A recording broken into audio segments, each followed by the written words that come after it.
A principios del siglo XVII, Estados Unidos no era más que un grupo de 13 colonias británicas. En ese mundo nació Benjamin Franklin el 17 de enero de 1706, destinado a convertirse en uno de los estadounidenses más reconocidos de su tiempo. Vivió 80 años y fue testigo del nacimiento de una nueva nación. Josiah y Abia Franklin, la segunda esposa de Josiah, vivían en una casita de Boston. Benjamin era el 15º de 17 hijos. En su famosa autobiografía, Franklin describió a su padre como un hombre ingenioso con talento para el dibujo y la música, además de una gran habilidad mecánica. Franklin recordaba a su padre como un hombre sabio. Escribió: "Su gran excelencia reside en la comprensión del sonido y su sólida opinión en materias de prudencia, tanto en asuntos públicos como privados".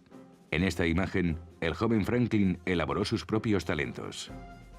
Benjamin solo fue al colegio durante 2 años. Empezó en la escuela primaria a los 8 años, pero su padre necesitó pronto su ayuda en la fábrica familiar de velas. Benjamin era un estudiante brillante y le aterrorizaba el trabajo que tenía que hacer en la tienda de su padre. Durante 2 tediosos años, Ben trabajó para su padre. Mientras tanto, soñaba con salir al mar. Temiendo que Ben escogiera el mar, a los 12 años su padre lo envió como aprendiz a su hermano mayor, un impresor de Boston. Al joven Franklin enseguida le gustó su nuevo puesto y decidió convertirse en un impresor experto. En su nuevo trabajo leía en cualquier momento libre y aprendió por sí mismo a ser un escritor excelente. Cuando Ben tenía 15 años, su hermano James fundó el New England Courant, el cuarto periódico publicado en las colonias. Mientras muchos amigos de James escribían para el Courant, James se negaba a imprimir cualquier cosa escrita por Ben por ser demasiado joven. Ben se había aplicado en su autoaprendizaje sobre la escritura y el debate. El rechazo de James a permitirle contribuir en el periódico solo era un desafío para Benjamin. Bajo el seudónimo de Entrometido Silencioso, envió cartas anónimas al New England Courant. Ignorando la identidad del autor, James publicó las cartas. A los lectores, incluido James, les gustó el humor y la inteligencia de las cartas. Resultó gracioso en los temas cotidianos, en moda femenina, en poesía, en el cortejo, con el clero y los políticos. En una carta propuso que era bastante injusto que a las mujeres no se les permitiera ir al colegio. ¿Mejoraremos a las mujeres con la insensatez, cuando es el error de esta costumbre inhumana lo que dificulta que sean más sabias? Los lectores reían y se preguntaban quién sería el entrometido silencioso, imaginando que sería una vieja viuda, mientras Ben callaba y sonreía. Finalmente, Ben reveló a James que él era el entrometido silencioso. Mientras otros estaban impresionados, James se mostró muy disgustado y consideró a Ben un exhibicionista. Luego llegaron las discusiones y James incluso pegó a Ben. En 1723, la situación se había vuelto insoportable para el joven Franklin. Pidió permiso a James para trabajar en otro sitio, pero no se lo concedió. Así que Benjamin se escapó a Nueva York. Sin embargo, en Nueva York era difícil encontrar trabajo como impresor. Algunos conocidos animaron a Ben a viajar hasta Filadelfia, donde sería más fácil encontrar trabajo. En su autobiografía describe su llegada a Filadelfia. Estaba sucio del viaje, estaba cansado de viajar y discutir y quería descansar. Tenía hambre. Se había llenado los bolsillos con la muda y bajo el brazo llevaba 3 galletas que le había dado un panadero. Ben caminó solitario por las calles de Filadelfia, sin dinero y, según escribió, torpe y ridículo. Pero recordó cruzarse con una joven que encontró divertida su apariencia. Era Deborah Reed, quien años más tarde se convertiría en su esposa. Ben pronto encontró trabajo como impresor. Estaba agradecido por el trabajo, pero no le impresionaba el talento del impresor. En un intento por asegurar su oficio, se mudó a Londres en 1724. 2 años más tarde volvió a Filadelfia y renovó sus amistades y sus contactos de negocios en la comunidad. Pudo rechazar varias oportunidades para convertirse en dueño de su propia imprenta. Su sentido de comunidad también crecía. En 1727 fundó un grupo de opinión llamado Junto. El préstamo de libros entre los miembros del grupo dio lugar a la creación de la primera biblioteca de préstamo en el país en 1731. En 1730 era un impresor ocupado y se había casado con Deborah Reed. Adoraba a Deborah y estaba agradecido porque la mujer que rechazó una vez en sus aventuras de juventud se casara con él. Sobre Deborah escribió: «La frugalidad es una virtud enriquecedora. Una virtud que yo nunca podría adquirir, pero que tuve la suficiente suerte de encontrar en una esposa que se convirtió así en mi fortuna». Estuvieron casados 44 años y tuvieron 3 hijos. William, hijo del primer matrimonio con Deborah; Francis, que murió a los 4 años de viruela; y una niña llamada Sarah, a la que llamaban cariñosamente Sally. Sus negocios crecieron para añadir la publicación de la Gaceta de Pensilvania en 1729, que escribía prácticamente solo. Además, la Asamblea de Pensilvania le seleccionó para imprimir sus leyes y discursos. Benjamin Franklin iba camino de la seguridad financiera y su importancia en la comunidad aumentaba. Conocido por su habilidad para escribir de manera divertida, pero concisa y significativa, en 1732 empezó a publicar el inmensamente popular Almanaque del Pobre Richard. Los lectores reían ante sus ingeniosas afirmaciones. 3 puede que guarden un secreto si 2 de ellos están muertos. La necesidad nunca ha cerrado un buen trato. Muchos aforismos del Pobre Richard han perdurado cientos de años desde que se escribieron. A quien madruga Dios le ayuda. A buen entendedor pocas palabras bastan. La gente admiraba la sabiduría de estos breves pensamientos. El tiempo perdido no se vuelve a encontrar. A Dios rogando y con el mazo dando. No apreciamos el valor del agua hasta que se seca el pozo. El Pobre Richard también le dio fama internacional a Franklin. Se publicó en Francia como Bonhomme Richard. El almanaque del Pobre Richard se convirtió en un éxito de ventas. Se vendieron 10.000 copias en un año y se publicó durante 25 años, convirtiéndose en una institución pensilvana que todos ansiaban leer. Franklin era un hombre extremadamente autodisciplinado que disfrutaba con el reto de examinar una situación y plantear una solución. Cuando Ben se dio cuenta de que en Filadelfia no había bomberos y que los edificios se incendiaban innecesariamente, se propuso crear un departamento de bomberos a tiempo completo. Así que escribió sobre esta situación en su periódico. Pronto, la ciudad obtuvo apoyo más que suficiente para fundar la Union Fire Company y hacer de Filadelfia una de las ciudades más seguras del mundo. En 1736 se involucró más en los asuntos públicos de Filadelfia cuando le nombraron secretario de la Asamblea de Pensilvania. El año siguiente ocupó el cargo de jefe adjunto de correos de la ciudad. Trabajó laboriosamente para mejorar el servicio postal de la zona. Trabajador incesante, también encontró tiempo para idear un método para corregir el humo excesivo de las chimeneas que causaba tantos incendios. Inventó la estufa Franklin, que daba más calor con menos carburante. En 1748 pudo retirarse del negocio de la imprenta para centrarse, por suerte, en sus otras aficiones, como sus famosos experimentos con electricidad. En 1752 se publicó su libro Experimentos y observaciones sobre electricidad en Londres. Ahora tenía más tiempo para hacer más pruebas, y en 1752 llevó a cabo su memorable experimento con la cometa. Cuando volaba una cometa bajo la tormenta con su hijo William, probó que los rayos producían descargas eléctricas. La cometa llevaba una punta de metal y al caerle un rayo, envió una chispa a la llave que Franklin había atado a la cuerda de algodón. Por suerte, a Franklin no le alcanzó un rayo muy fuerte, si no, podría haber muerto. Además, Franklin se dio cuenta de que los rayos a menudo alcanzaban a las casas y las incendiaban. Haciendo experimentos, inventó el pararrayos para atraer y absorber las descargas eléctricas. También pasó tiempo estudiando la causa de muchos aspectos de la naturaleza y sus leyes. La aurora boreal, torbellinos y tormentas eléctricas, la dirección de ríos y mareas, el magnetismo y la teoría de los terremotos. El mundo aceptó a Benjamin Franklin como científico de primera clase e inventor, pero también se estaba convirtiendo en un importante empleado del gobierno. En 1751 tuvo un papel decisivo en la creación de una academia que finalmente se convirtió en la Universidad de Pensilvania. En 1753 ascendió a jefe adjunto de correos de todas las colonias. Gracias a él, el departamento postal aumentó su eficacia y rentabilidad. El correo en los periódicos empezó a moverse entre las colonias más rápido que nunca.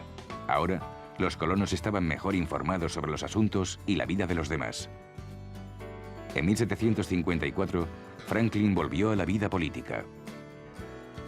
Estaba a favor de la unión de las colonias contra los franceses y los indios, e incluso había publicado una viñeta en la Gaceta de Pensilvania para manifestar su opinión: únete o muere.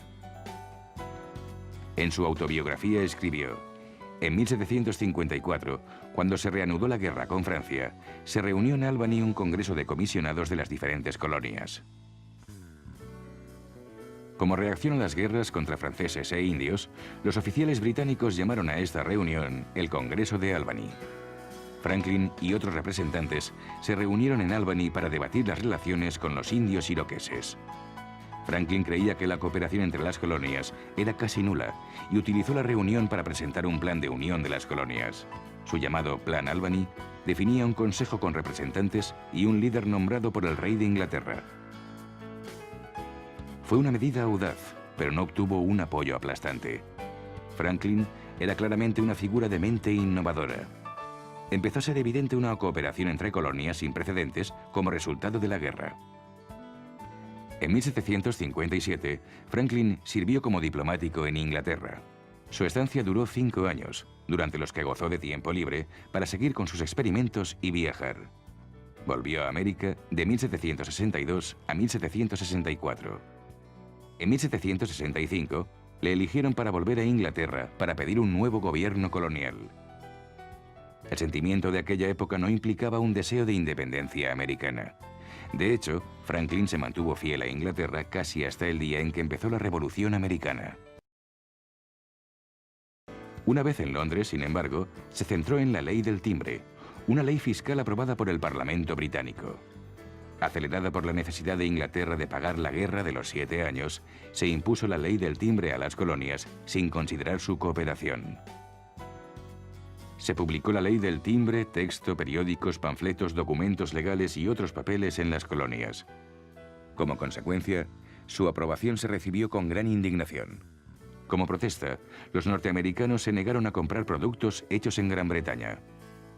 El Parlamento británico mandó llamar a Franklin, quien defendía con fuerza a las colonias. Debió de ser persuasivo. Poco después, se revocó la Ley del Timbre. Franklin permaneció en Inglaterra durante casi 9 años y viajó hasta Francia. Fue un periodo en que la discordia entre Norteamérica y Gran Bretaña continuó hirviendo a fuego lento. En 1773, la resistencia a los impuestos y la influencia británicos había estallado en Boston, lo que dio lugar al famoso motín del té en Boston. Por querer salvar su propia compañía de té, los británicos no habían grabado su té importado. En protesta por estos impuestos desiguales, un grupo de colonos se disfrazó de nativos americanos y abordó el barco de la compañía británica en el puerto de Boston para luego lanzar el té al agua. A pesar del avance de la Cámara de los Comunes británica, no pudieron aislar a Boston del resto de Norteamérica. Los ciudadanos de todas las colonias sabían lo que había en juego, aunque pocos estaban dispuestos a defender su independencia de Inglaterra. Como Franklin observó, el Parlamento no tenía derecho a crear leyes que vincularan a las colonias. Aceptó al rey como líder de las colonias, pero no a los lores y al Parlamento. Sin embargo, los británicos no estaban dispuestos a aceptar este acuerdo. El gobierno de la América colonial debía incluir tanto al rey como al Parlamento. En 1774, Franklin todavía tenía esperanzas, hasta que le citaron en una cámara del Parlamento y le sometieron a una reprimenda por parte del subfiscal de la corona británica ante varios espectadores. Franklin permaneció en silencio todo el tiempo mientras le atacaban verbalmente. Después siguió reuniéndose con ingleses que simpatizaban con su causa, pero las condiciones sobre las que insistía se consideraron demasiado rígidas para obtener una aceptación plena. En 1775 le llegó la noticia de la muerte de su mujer, Débora. Sin esperanzas de llegar a un acuerdo para acabar con las diferencias con Inglaterra, Franklin volvió a América. En primavera, los primeros grupos de confrontación revolucionaria se lanzaron en escaramuzas en Lexington y Concord. Franklin enseguida se involucró en las actividades del Congreso Continental, una reunión de líderes de todas las colonias. A los 69 años, Franklin era el miembro más viejo del Congreso. También fue nombrado director general del Servicio de Correos de 1775 a 1776. El trabajo extra de la comisión le tuvo ocupado tratando con los indios, grabando e imprimiendo el dinero del continente y protegiendo el comercio americano. Aunque le describían como el viejo estadista, Franklin seguía animando con fervor el espíritu de independencia. Le disgustó mucho que su hijo, William, entonces gobernador de Nueva Jersey, decidiera no unirse a él contra los británicos. William se mantuvo fiel a Inglaterra. La ruptura entre padre e hijo nunca se resolvió del todo, ni siquiera después de la Guerra Revolucionaria. Los sucesos de la época continuaron con una enorme sensación de urgencia. En 1776, el Congreso Continental nombró un comité para redactar una declaración oficial de independencia. La esencia de la declaración la escribió un joven abogado de Virginia llamado Thomas Jefferson, con la participación de los miembros de la comisión, John Adams, Roger Sherman, Robert Livingston y, por supuesto, Benjamin Franklin. Con la Declaración de Independencia firmada, Norteamérica se había situado en un umbral precario y había desafiado al adversario más temible del mundo en aquel tiempo. La creencia popular dice que uno de los firmantes, John Hancock, incitó a los demás. Debemos ser unánimes, debemos permanecer unidos. A lo que Franklin añadió, señores, ahora debemos permanecer unidos o lo más seguro es que nos cuelguen por separado. Sea cierto o no, Franklin creía en el trabajo que habían llevado a cabo. Entonces, viajó a París con otros dos norteamericanos, Arthur Lee y Silas Deane, como delegados, con el único propósito de obtener el apoyo francés en la Revolución Americana. Los franceses estaban entusiasmados con la revolución, pero al principio le aconsejaron a Franklin que tuviera paciencia. En respuesta, Franklin les comentó ingeniosamente a los franceses que los norteamericanos podrían disponerse a aceptar la iniciativa de paz británica. Sabía que si los franceses querían avergonzar de verdad a sus rivales ingleses, tendrían que hacer lo que los británicos rechazaban: reconocer oficialmente la independencia de los Estados Unidos. La estrategia de Franklin funcionó. En 1778, los franceses reconocieron oficialmente a los Estados Unidos. Se firmó el Tratado de Alianza con Francia. Además, Francia también renunció a reclamar todos los territorios franceses que oficialmente poseía Gran Bretaña al este del río Mississippi. La aprobación de Francia era justo lo que necesitaba la Revolución Americana. Franklin fue nombrado ministro para Francia, donde era bastante popular. Siempre echando el ojo a las mujeres, en 1780 le propuso matrimonio a Madame Helvétius, una mujer destacada de la sociedad francesa, quien le rechazó. Más o menos al mismo tiempo presentó su dimisión al Congreso, pero también la rechazaron y el Congreso le designó una comisión de paz. En 1781 los británicos se rindieron en Yorktown, Virginia, y Franklin, John Adams y John Jay negociaron un tratado de paz con Inglaterra. Finalmente, el 3 de septiembre de 1783 se firmó el Tratado de Paz definitivo. El enérgico Franklin sacó tiempo para inventar las lentes bifocales. Estas permitían corregir dos distancias distintas en la misma lente. También encontró tiempo para negociar tratados con otros países europeos y solidificar la imagen política de Norteamérica en el mundo. Franklin volvió a Filadelfia en 1785 para vivir con su hija y sus nietos. Tenía 79 años y era conocido en todo el mundo por una lista de éxitos y experiencias que solo unos pocos podrían imaginar.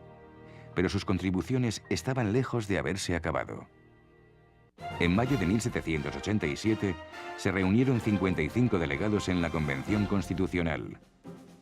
A los asistentes les unía la creencia de que para el éxito de los Estados Unidos era importante tener un gobierno nacional más fuerte.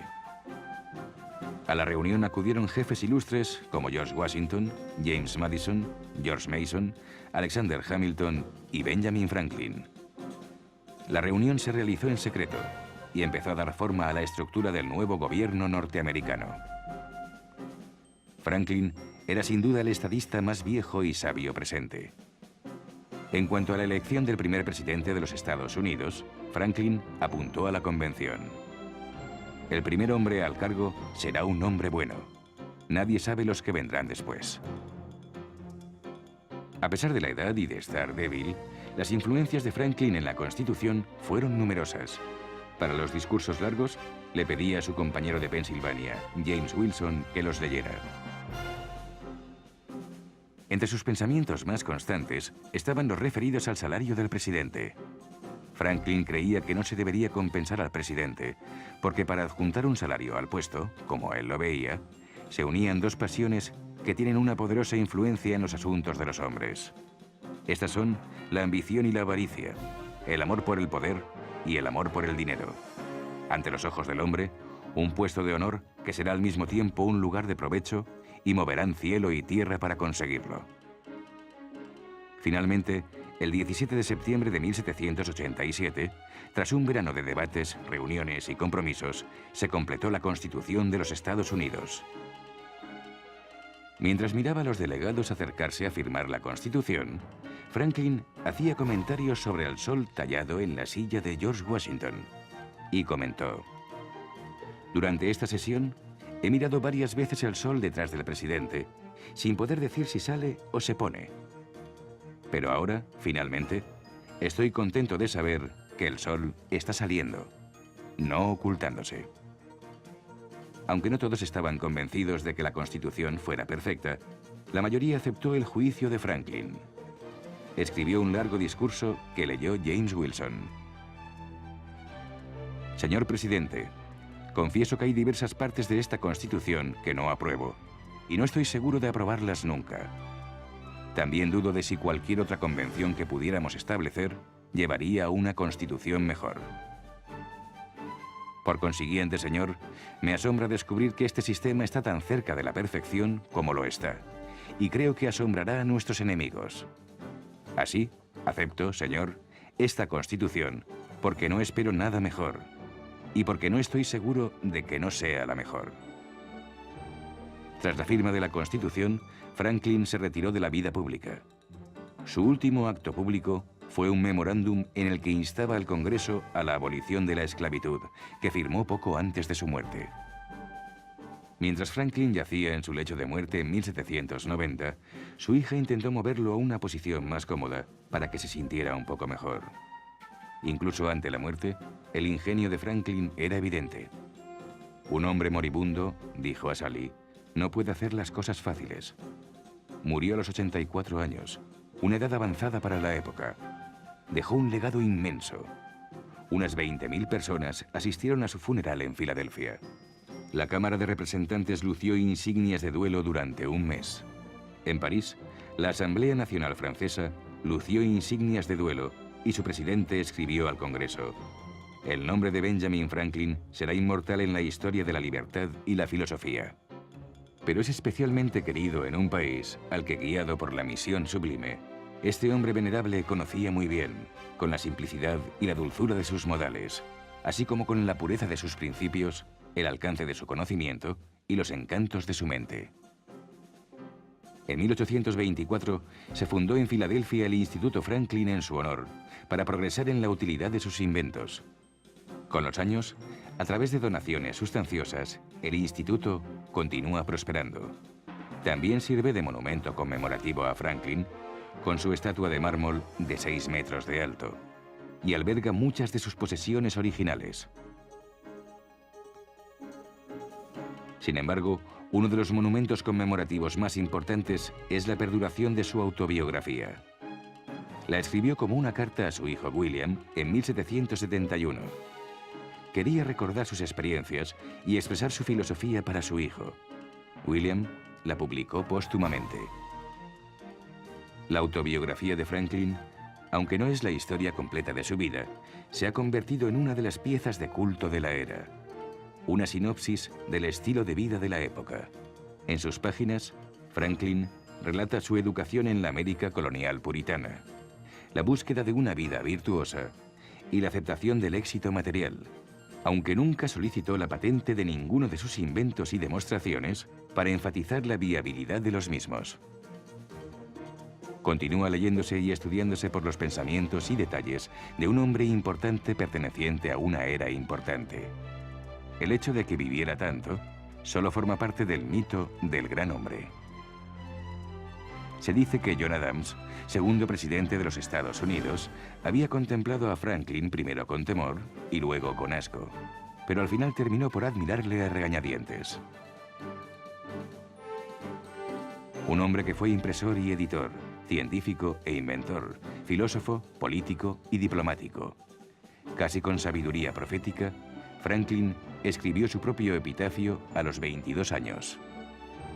Aquí yace el cuerpo de Benjamin Franklin, gastado como la cubierta de un libro viejo, con las páginas arrancadas y desprovisto de sus leyendas y su baño de oro. Comida para los gusanos. Pero el trabajo no se perderá, pues, como él creía, aparecerá una vez más en una nueva edición más elegante, revisada y corregida por el autor.